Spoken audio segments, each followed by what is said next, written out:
And we're coming to you live from the Build Ford Tough studio. Boomer Esiason, Greg Giannotti. It's Boomer and Gio on the Fan. Simulcast across the country on CBS Sports Network and wherever you are in the free Odyssey app. Good Wednesday morning.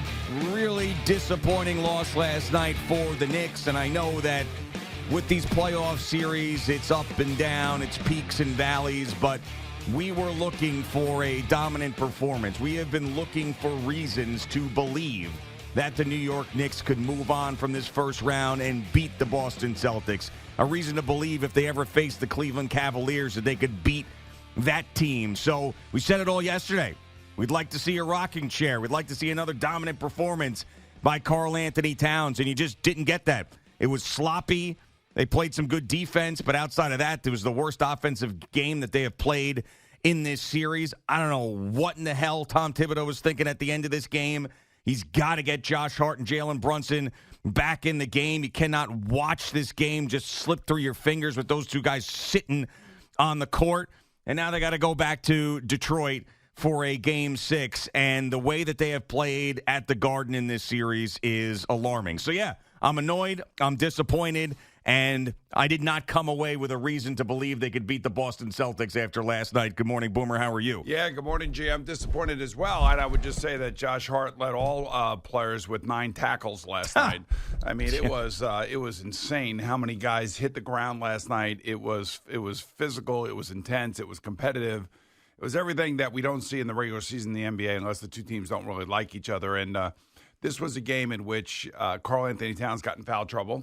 This was a game there which was mind-numbing to me the last 5 minutes. There must have been 17 stoppages from timeouts to replays to injuries, you name it. There was no flow to this game at all. And if you were, the Detroit Pistons, that's exactly what you want. And then you have your two clutch players standing on the sideline and not being able to get in the game when you need a timeout at the worst time or you need a stoppage somehow, some way.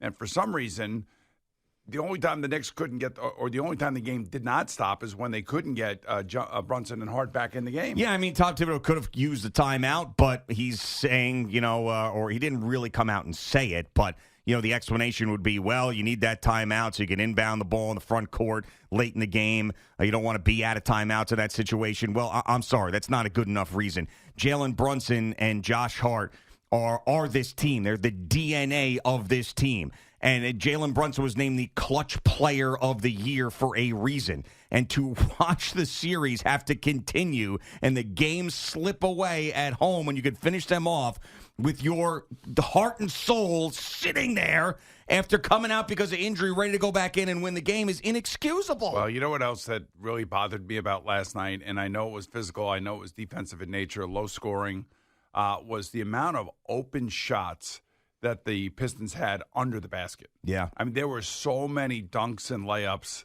and there's obviously they have figured out a hole in the Knicks defense because Oscar Thompson, who is not a great shooter, he's the Mitchell Robinson of the Pistons when it comes to like shooting and scoring, had 22 points last night, and almost every single one of them was right around the rim. Yeah. And, that tells me something. That was a big part of this game last night. Like I said, the Karl Anthony Towns fouling, having 5 fouls and having to come out of the game was a big part of this game last night. And then, of course, you had 3 possessions where those two guys were on the sideline and they came away with no points. But it's not like, the guys that were shooting the ball didn't, they're going to shoot the ball anyway, even if they're on the court.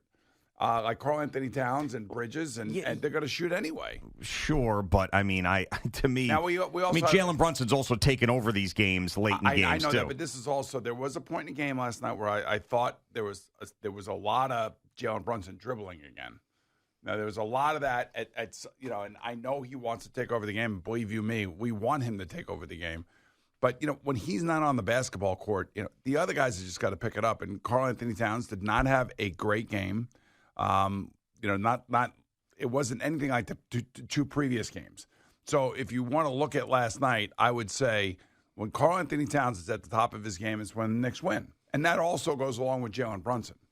And I got to tell you, Anunoby and Bridges hit unbelievable three-point shots to get this game close. Yeah, they did, and then Towns had a big three-pointer as well, and at that point I really thought that they were going to win the game when he made that made that shot, and Mitchell Robinson had his best game. I mean, there's some positives in there, but overall it was slop. It was bad. It was almost as if they felt like we don't need to play our best game to finish them off. We're back home now. We're going to win this thing in 5, and the Pistons were having none of it. I mean, I really don't like the fact that they have not been good at home in this series, too, because if you're trying to come up with pros and cons as they move on, because this is not about beating the Pistons in the first round. It's being better than you were last year. It was about getting to a round further than you did last year, getting to the conference finals. And if you're building a pros and cons list, you would say, hey, they've been dominant at home, man. That's great. You know, it's going to be tough for the Celtics to go into the Garden. Well, I don't feel that way at all.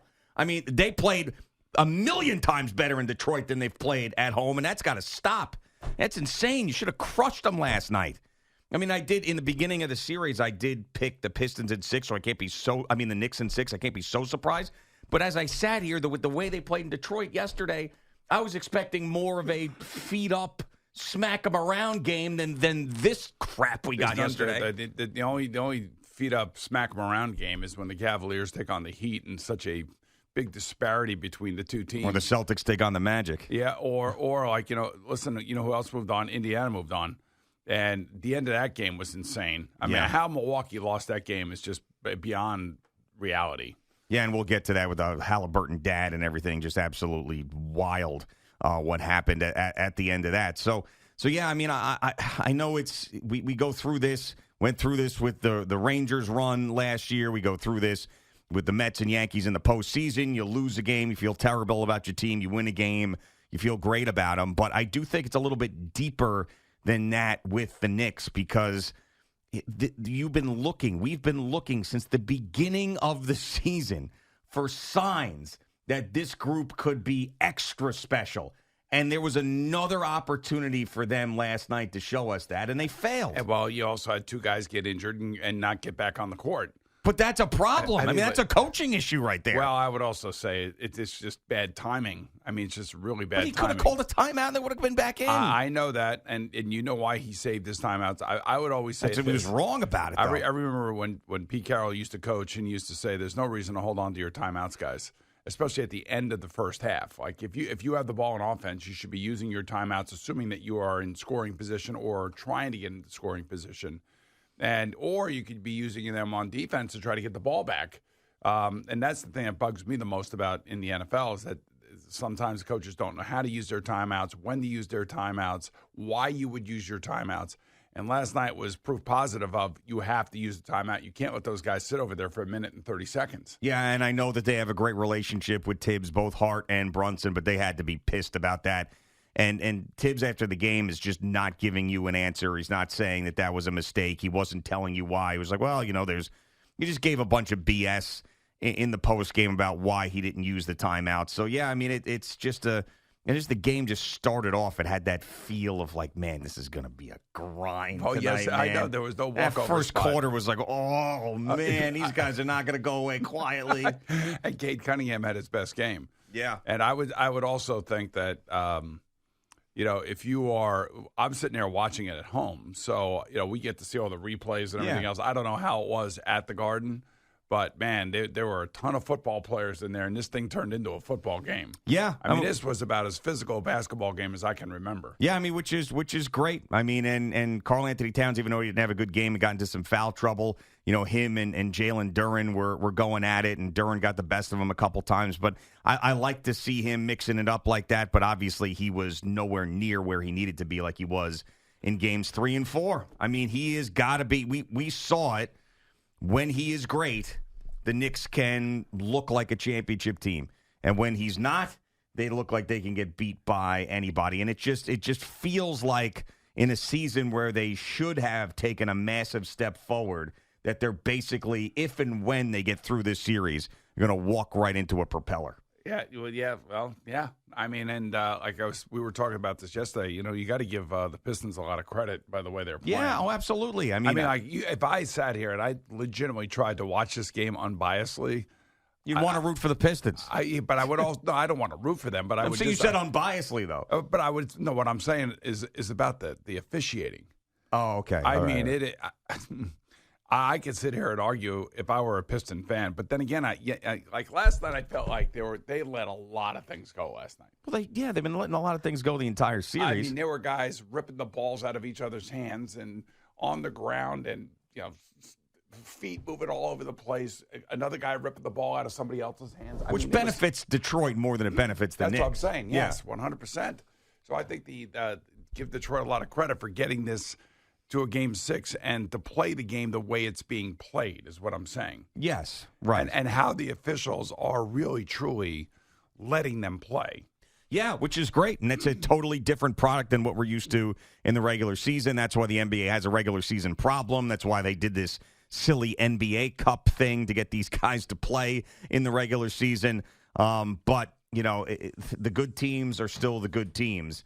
And I don't think the Knicks can do to the Celtics what the Pistons are doing to the Knicks, which is out-physical them, frustrate them, and then get the series to a sixth game. It doesn't feel like the shoe is going to be on the other foot if the Knicks even get out of this series. I mean, let's get real. If I asked you who had more three-point shots made last night. Yeah. Which team do you think had more three-point shots made? I would say the Knicks did. They did. Do you think there was a big disparity, or do you think it was relatively close? No, I think that actually, I think that the Knicks did have a big disparity in it. I mean, because I don't remember the Pistons scoring a ton from three. It was like we were talking about. It was a lot of paint stuff. It was a lot of Cunningham driving to the basket. Am I right about that? The Knicks had 9 made three-pointers. Yeah.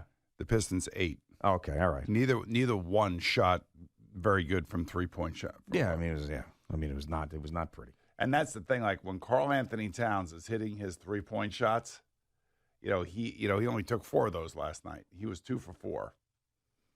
Yeah, I mean, one was huge in the fourth quarter to tie the game, and the place was going crazy. Deuce didn't hit any. He shouldn't have been on the floor at the crunch time either, man. Yeah, but he's out there because they can't get Jalen Brunson on. Well, they could. They chose not to. Yeah. I mean, that's really, it's not they couldn't do it. I would think Tibbs chose not to. Like if you are the coach and you know that this is the guy that you got to have on the court at all times, no excuses, and you can't call a timeout. I mean, or you're trying to save a timeout and he can't get onto the court for some reason because the game all of a sudden found flow. I think there's no question you have to call timeout. Like at that point, it's like, what they say in the military, it's broken arrow. At that point, it's broken arrow. You got to do something to get him on the court. Sure. And I didn't see it, but I heard C-Mac talk about it, that our pal Wally Cash on the postgame was talking about how he agreed with Tibbs saving the timeout, which is I don't know. I know he loves Tibbs. I know he loves the Knicks. I know that he is super positive, Wally, with the Knicks. But, I mean, I can't imagine that he really believes that. I'm sorry. How could you possibly believe that hanging on to that timeout in your back pocket so maybe you can inbound the ball in the front court in a key possession later in the game is more important than getting Jalen Brunson and Josh Hart back in the game after they felt good enough to play? Right, and the other thing, too, is you got to take into account how much time is left in the game. And I understand that, Tom Thibodeau basically said after the game, it's time, score, possession, that kind of stuff. And, it's one of those things in this particular sport where people can argue back and forth. I thought, one of the really good things that the Pistons did last night, there was a moment where the Knicks needed a 3, and they foul Deuce, and he misses the first of the 2. Mm-hmm. And then, it's the last one. It's right at the end of the game. And then they have to knock the ball back to the 3-point line, if you can. That's right. And they actually did it. But where is Jalen Brunson standing? He's standing next to the foul line. Like, he, as great a basketball player he is, there's got to be like an awareness. Like, Jalen, we're going to knock it back to the 3-point line. Nobody's there. Right. This is right at the end of the game. We're going to knock it back to the 3-point line. You got to be standing there. So you can't be standing where you're standing because even if you get the ball, it's not going to help. Yeah, exactly, because you're down 3 at that point, unless you're thinking that you're going to get fouled on a 2-point shot. I mean, for that to happen and for something like that's like a 1 in a million shot that maybe they get the ball back to him and he can shoot it from where he was. But there's no reason for him to be standing on the foul line at that point. Yeah. I mean, he might have gotten the ball with a 0.1 or 0.2 seconds to go, and he would have had to heave up a prayer. But you at Where least is would he have had an standing? opportunity. Yeah, but where is he would- standing? Yeah, I mean, that was, yes. You're right. I mean, it's just another sloppy thing at the end of the game. Frustrating. Hopefully they go back into Detroit and play as well as they did in games 3 and 4. But, I mean, this we needed something else last night to lift our spirits in believing that they could play well against Boston. Did you see how many times guys were on the ground? Oh, yeah. I mean, it was like Evan Neal. He's rolling around. I mean, it was unbelievable. Whether it be a Detroit Piston getting upended by Mitchell Robinson, who got upended. Yeah. It was like a cascading effect. And then, of course, the way that Josh Hart came down, how hard he came down. Wrist, yeah. He was lucky he didn't smash his head on the back of the on the court. Well, back Mitchell of his Robinson head. did hurt his head when he went down hard and he was grabbing his face. I mean, I thought that he, how fragile he is. Right. I mean, and Brunson is just, he's got to get to an off season and deal with these freaking ankles, man. I don't know if they're shooting him up or doing whatever the hell they're doing, but I mean, it's every freaking game. You're holding your breath thinking that he's cooked again. Well, that's the injury he came back from, and now you know why they gave him so much time to come back. That's right. And it's still bothering him. Well, we're bothered this morning as well. If you want to talk some Knicks, lines are open, 888-808-1019. We will get Jerry Recco's update coming up next. He's got a ton of sports for you, just getting started on this Wednesday morning. It is Boomer and Gio on the Fan and CBS Sports Network.